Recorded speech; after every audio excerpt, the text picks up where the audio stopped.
Je m'appelle Clarabelle Thornton. Le soir où ma sœur m'a dit d'aller m'asseoir ailleurs parce que je n'étais pas de la vraie famille, un éclat de rire a fusé autour de moi. Puis, on m'a glissé l'addition de 3200 €. Je l'ai payé en silence, les mains tremblantes, mais à l'intérieur, quelque chose s'est brisé pour toujours. Le tintement des couverts et le bourdonnement des conversations emplissaient le restaurant. Pour moi, tout cela s'est fondu en un bourdonnement creux après les mots d'Hélène. Ma chaise a raclé doucement quand je me suis levée, tâchant de cacher mes genoux qui tremblaient. J'ai parcouru quelques pas jusqu'à une table près du bar. Chaque claquement de mes talons semblait souligné par des chuchotements et des regards en coin des clients qui avaient compris l'humiliation. Je me suis assise seule, les mains croisées sur mes genoux, sentant le poids de leurs regards plus lourd que n'importe quel lustre au-dessus de moi. De là où j'étais, je les entendais encore. Victor se vantant de ses placements, Henri éclatant de rire à une histoire qu'il racontait pour la énième fois. Marguerite félicitant Hélène pour son choix de vin. Leur rire a de nouveau gonflé, comme si m'écarter n'avait été qu'un divertissement. Quand les assiettes ont été débarrassées et que les fourchettes à dessert ont heurté la porcelaine, je me suis préparée à la dernière gifle. Le serveur est arrivé, hésitant légèrement avant de poser l'addition devant moi. Mes yeux se sont figés sur le chiffre. 3200 €. Un souffle sec m'a échappé. Hélène s'est renversée sur sa chaise, un sourire venimeux aux lèvres, et m'a lancé d'une voix mielleuse. Allez, Clarabelle. Considère ça comme un petit merci pour toutes ces années où on t'a gardé sous notre toit. Mes doigts tremblaient quand j'ai glissé ma carte dans l'étui, ma signature vacillant sur le ticket. J'ai forcé un sourire au serveur, tentant de masquer la brûlure de honte dans ma poitrine. Quand je lui ai rendu l'étui, j'ai senti quelque chose se durcir en moi. Ce moment, leur rire, l'addition, le regard triomphal d'Hélène. Tout s'est gravé comme une cicatrice. Je suis partie la tête haute.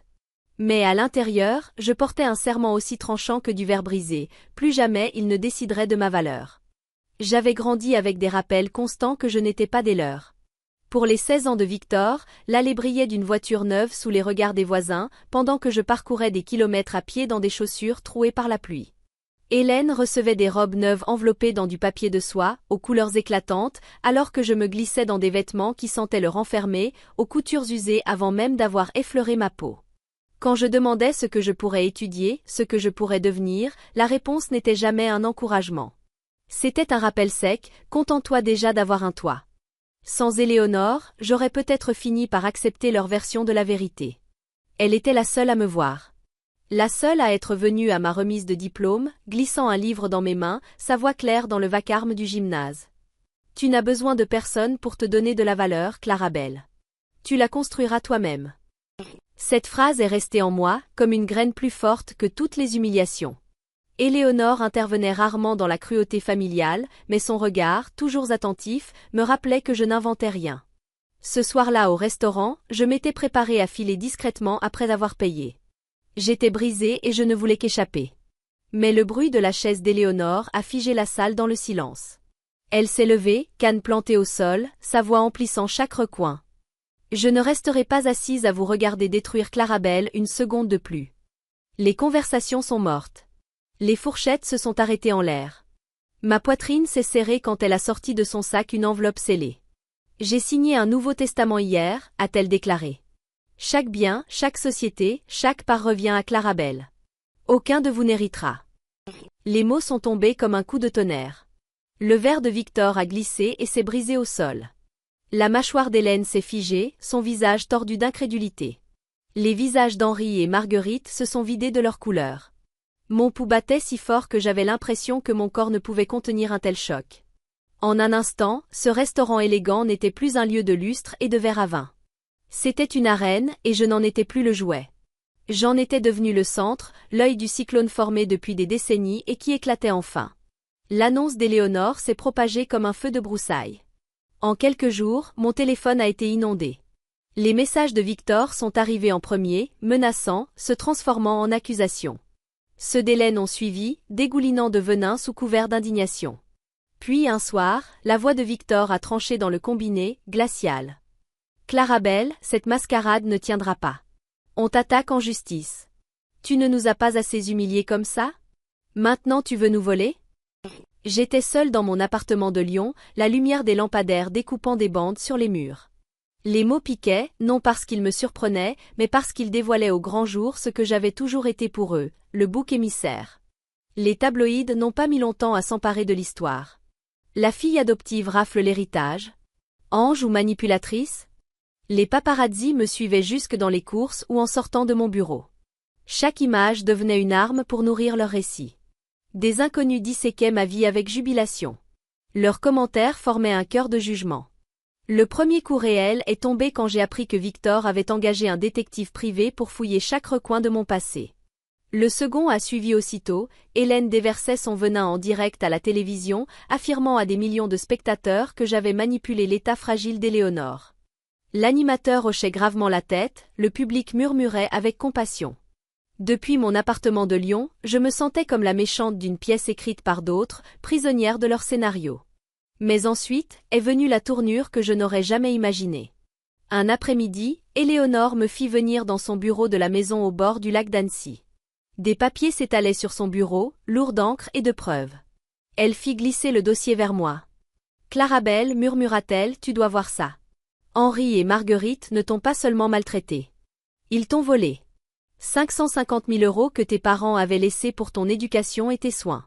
Ils ont tout dépensé. » Je feuilletais les relevés, la poitrine se serrant à chaque ligne. Frais de scolarité pour l'école privée de Victor, billets d'avion pour les vacances européennes d'Hélène, rénovation de la maison familiale, tout cela prélevé sur l'argent qui m'était destiné. Pendant des années, je m'étais demandé si je n'étais pas ingrate, si mes blessures n'étaient pas imaginaires. Mais en regardant ces chiffres, je savais enfin la vérité. Je n'avais pas seulement été privée d'affection. On m'avait volé dès la mort de mes parents. Le lendemain matin, je me suis assise à côté d'Éléonore. Ses mains tremblaient quand elle soulevait sa tasse de thé, sa voix plus fine qu'avant. Je posai la question restée coincée toute la nuit sur ma langue. « Depuis combien de temps sais-tu » Son soupir portait le poids des années. 2 ans. J'ai fait enquêter mon avocat discrètement. Je ne pouvais pas les accuser sans preuve. Clarabelle, ce n'était pas seulement une question d'argent. C'était la façon dont ils t'ont utilisé, comment ils ont bâti leur vie sur ce qui t'appartenait, et je refuse de quitter ce monde en laissant ce mensonge perdurer. Son regard accrocha le mien, inébranlable malgré les ombres sous ses yeux. Les médecins disent que c'est un stade 4, cancer du pancréas. Mon temps est court, mais avant de partir, je veux justice pour toi. Ces mots me transpercèrent plus profondément que toutes les insultes de Victor ou d'Hélène. Le soulagement de savoir qu'elle avait toujours vu la vérité se mêlait au chagrin de la perdre bientôt. Elle prit ma main, son étreinte fragile mais ferme. On le fera ensemble. Une conférence de presse, tous les documents, toutes les preuves à la vue de tous. Tu ne seras plus jamais silencieuse. Je la regardai, frêle mais inflexible, et quelque chose s'embrasa en moi. Pour la première fois depuis des décennies, l'espoir surpassait la douleur. Cette fois, le monde m'entendrait. Cette fois, la justice ne leur appartiendrait plus. La pluie du matin ressemblait à un avertissement, petite piqûre froide sur mon manteau. Quand Éléonore et moi sommes entrés dans la salle de conférence bondée, les caméras clignotaient comme une constellation devenue hostile. Les micros se tendaient vers nous comme pour arracher la vérité à l'air. Je m'assis à ses côtés, les doigts crispés sur l'accoudoir, écoutant maître Cadorel disposer les documents pour que les objectifs ne ratent rien, relevés bancaires, transferts notariés, certificats médicaux prouvant ce qu'Éléonore avait toujours affirmé. Quand elle prit la parole, sa voix était plus stable que la mienne. Elle nomma les petites cruautés qui m'avaient suivi pendant des décennies, puis poussa les papiers et dit clairement que l'argent destiné à mon éducation avait été détourné. La salle retint son souffle. Pour la première fois, la blessure privée devenait dossier public. Puis Hélène fit irruption dans l'encadrement de la porte, le mascara coulant sur ses joues, chaque syllabe dégoulinant d'indignation. Elle me pointa du doigt et m'accusa, bruyante, théâtrale, désespérée. Les caméras captèrent chaque tremblement de sa voix. Au lieu de reculer devant le spectacle, Éléonore se pencha vers moi et murmura. « Regarde, ils se détruisent eux-mêmes. » Ces mots furent comme une allumette dans l'obscurité. Je restai là tandis que le monde voyait enfin la plaie à vif. La vidéo de l'éclat d'Hélène devint virale avant le dîner. Les réseaux sociaux se remplirent de gens qui ne m'avaient jamais connu, certains offrant leur sympathie, d'autres fouillant pour salir. 3 jours plus tard, l'avocat de la famille déposa une plainte m'accusant de manipulation et d'influence indue. Le récit se retourna. La défenseuse devint l'accusée. Puis vinrent les rumeurs. une prétendue liaison avec un client fortuné, des insinuations d'inconduite qui n'avaient pas besoin de preuves pour blesser. Des sources anonymes. Des journalistes opportunistes. Des titres venimeux, chacun calculé comme un coup. Un soir, une voix d'homme me menaça de tout abandonner ou d'être exposé. Mes mains tremblaient, non de peur seulement, mais de la colère longtemps contenue. Cadorel étala nos preuves sur la table basse d'Éléonore et parla avec la franchise d'un homme habitué aux tempêtes. Ils fabriqueront du bruit. Nous répondrons par des faits. En regardant Éléonore se reposer, son souffle court mais son regard intact, je sentis la véritable nature de notre combat, pas l'argent, mais la vérité sur qui j'avais toujours été. Cette fois, je ne me tairai pas. Le palais de justice brillait sous le soleil, mais dans la salle d'audience l'air était si lourd qu'on aurait pu le trancher au couteau. Je poussai le fauteuil d'Éléonore jusqu'à notre table.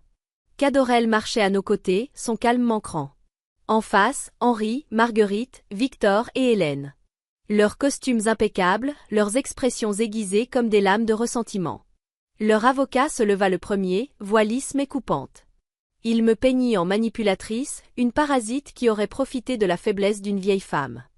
Elle a exploité madame et abusé de son jugement pour voler ce qui ne lui appartenait pas, déclara-t-il, son regard me transperçant comme pour me défier de nier. Chaque mot de leur avocat allumait en moi une colère et une tristesse égales, parce que la vérité était plus simple, je n'avais jamais voulu leur argent. Seulement la reconnaissance. Seulement la justice. Maître Cadorel se leva avec une précision calme. Il empila les preuves et ouvrit chaque classeur pour que la cour les voie. Les relevés bancaires retraçaient le vol des 550 000 euros, retirés et redirigés pour payer les études de Victor, les voyages d'Hélène, le confort d'Henri et Marguerite. Des témoins racontèrent les années d'humiliation, de regard glacial, de refus. Puis vinrent les dossiers médicaux, preuve éclatante de l'esprit lucide d'Éléonore lorsqu'elle signa son testament. Mais c'est la vidéo qui fit éclater la salle. À l'écran, Hélène hurlant devant les journalistes, sa voix aiguë résonnant. « Cet argent nous revient. Nous l'avons élevé. » Les mots ricochèrent dans la salle, une confession à ciel ouvert. Je la vis pâlir devant son propre reflet, ses lèvres tremblantes. Je me levai, ma voix fragile, mais se raffermissant à chaque syllabe. Je ne suis pas ici pour voler. Pendant 30 ans, j'ai été invisible dans l'unique foyer que j'avais. Écarté des photos de famille, moqué dans des vêtements usés, privé même d'une modeste demande pour mes études. Tout ce que mes parents m'avaient laissé a été dépensé pour leurs propres enfants. Aujourd'hui, je ne demande qu'une chose, qu'on me reconnaisse comme quelqu'un qui mérite justice. Le silence qui suivit fut immense. J'entendais mon cœur battre dans mes tempes, mais je ne faiblis pas. La juge Morisson se pencha, ses cheveux argentés scintillant sous la lumière, ses yeux aiguisés par la décision. Après examen des preuves et des témoignages, cette cour reconnaît la validité du testament. L'héritage est attribué intégralement à Clarabel Thornton. Henri et Marguerite sont condamnés à rembourser les 550 000 euros détournés, avec les intérêts portant le total à 1,6 million d'euros. L'affaire est close. Son maillet frappa. Le son fut à la fois tonnerre et délivrance. En face de moi, Henri s'effondra sur sa chaise comme si le poids des années l'écrasait enfin. Marguerite enfouit son visage dans ses mains, ses sanglots étouffés contre le bois. Victor baissa la tête, tout son aplomb évaporé, et Hélène bondit sur ses pieds, sa voix se brisant en un cri. Non. C'est une fraude. Elle n'est qu'une sangsue. Les huissiers intervinrent rapidement, la saisissant par les bras tandis qu'elle se débattait et hurlait, sa protestation se dissolvant en écho dans le couloir. Je restai immobile, des larmes glissant librement, en serrant la main fragile d'Éléonore. Elle tourna son visage vers moi, sa voix un murmure mais tranchante de fierté. « Tu as gagné ma chère et tu l'as mérité. » Ces mots emplirent le silence laissé par leur défaite. Et pour la première fois, je sentis la balance pencher entièrement de mon côté. La justice avait parlé, et elle portait mon nom. Le verdict se propagea comme une onde de choc, et bientôt la ville elle-même semblait vibrer avec mon histoire. Les kiosques arboraient ma photo en première page, les titres en caractères gras. La fille adoptive l'emporte, justice face à la famille fortunée. La photo n'était pas celle d'une femme peinte en parasite ou en opportuniste. C'était moi, debout, dos droit, les mains jointes avec détermination, une figure qui avait enfin parlé et été entendue. Les journaux télévisés rediffusaient des extraits du procès, leur voix résonnant dans les salons à travers tout le pays. L'image d'Hélène hurlant aux caméras, ses propres mots retournés contre elle, était diffusée tant de fois qu'elle devint un symbole de l'arrogance qui se défait. Pour la première fois de ma vie, le public ne riait pas de moi. Il m'écoutait. Quand une chaîne locale demanda une interview en direct, je ressentis le tremblement familier de la peur. Les caméras avaient toujours servi à déformer mon histoire, à découper ma vie en morceaux pour des titres cruels. Mais cette fois, je savais que le récit sortirait de mes lèvres. Assise sous les lumières brûlantes du studio, l'animateur en face de moi, je parlais clairement. Le plus dur dans ce combat n'a jamais été l'héritage, dis-je, ma voix portant plus loin que je ne l'aurais cru. C'était de vivre sous un toit où je n'ai jamais été traitée comme une fille. Chaque jour, on me rappelait que j'étais une étrangère. Le jugement ne restitue pas seulement de l'argent volé. Il rend la dignité. Pas seulement pour moi, mais pour chaque enfant qu'on a fait se sentir moins que rien parce qu'il était adopté. Le studio tomba dans un silence vibrant, celui où les gens retiennent leur souffle. Puis les applaudissements éclatèrent, montant comme une vague, se répandant dans les foyers à travers la diffusion. Plus tard, des lettres et des messages affluèrent. Des adoptés, des enfants placés, des personnes ayant vécu des années dans l'ombre. Leurs mots disaient tous la même chose, merci d'avoir dit ce que nous ne pouvions pas dire. Je sortis de cette interview les épaules plus légères que jamais. Un poids que j'avais porté pendant des décennies venait enfin de tomber. Non parce que le passé avait changé, mais parce que je l'avais nommé pour ce qu'il était et refusé d'être silencieuse. Les semaines suivantes furent un tourbillon de signatures, de procédures, de gros titres. Mais sous la tempête publique, la vérité privée persistait. Éléonore déclinait. Ses pas devenaient plus lents, sa respiration plus courte, son corps plus fragile chaque jour.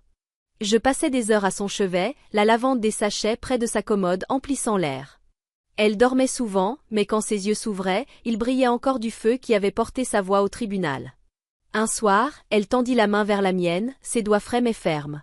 « Clarabelle, murmura-t-elle, la voix fine mais inébranlable. Ne les laisse jamais te définir. Tu es mon héritage.